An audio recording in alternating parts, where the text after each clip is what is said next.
The Ministry of Defense latest intelligence update on Ukraine, July 12, 2023.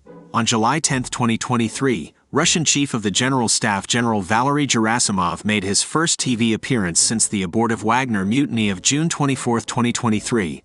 Gerasimov was seen being briefed by video link by Russian Aerospace Forces Chief of Staff Colonel General Viktor Ovtsalov. Ovtsalov has been in post for at least 4 years, but this is probably his first public appearance with Gerasimov. Ovtsalov is deputy to Commander-in-Chief Russian Aerospace Forces, General Sergei Surovikin. Ovtsalov's increased public profile, while Surovikin's whereabouts remains unclear, adds further weight to the hypothesis that Surovikin has been sidelined following the mutiny. Air Force Command of Ukraine Armed Forces update. On the night of July 12, 2023, Russia launched Iranian-made Shahed-136 and 131 attack drones at Ukraine from the northeastern direction, Kursk. A total of 15 kamikaze drones were involved in the strike. 11 of them were neutralized in the center and east air commands. Anti-aircraft missile units, fighter aircraft, mobile fire groups of the Air Force and other defense forces repelled the attack. During the current and past days, Air Force Aviation has carried out almost 30 group airstrikes against Russia's rear, military equipment, positions and accumulation of manpower. The Institute for the Study of War Russian Offensive Campaign Assessment.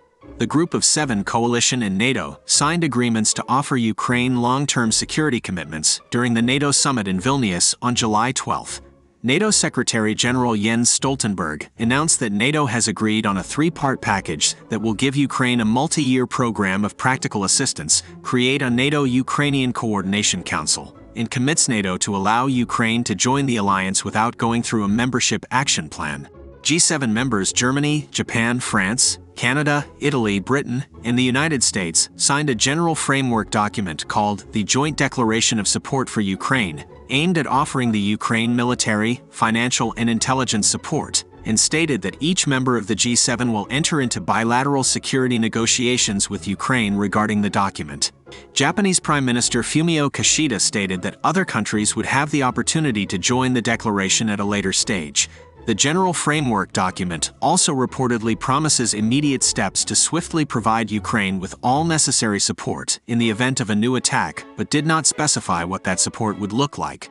Ukrainian President Volodymyr Zelensky stated that the agreements reached at the NATO summit mean that Ukraine would receive formal security guarantees, although neither the NATO nor the G7 agreements currently provide such guarantees. Ukraine did secure notable agreements that will strengthen long-term Western support for Ukraine at the NATO summit, and these agreements will likely serve as the framework for potential increases in Western security assistance to Ukraine. The Institute for the Study of War key takeaways. Ukraine secured additional bilateral security and defense agreements during the second day of the NATO summit on July 12. The Russian information space continues to exhibit a generally muted response to the NATO summit. The muted Russian response belies the reality that the summit demonstrated the degree to which the 2022 Russian invasion has set back the goals for which the Kremlin claims it launched the war. Ukrainian forces continued counteroffensive operations on at least 3 sectors of the front line on July 12 and reportedly made gains in some areas. Russian forces conducted another series of Shahed drone strikes across Ukraine on July 12.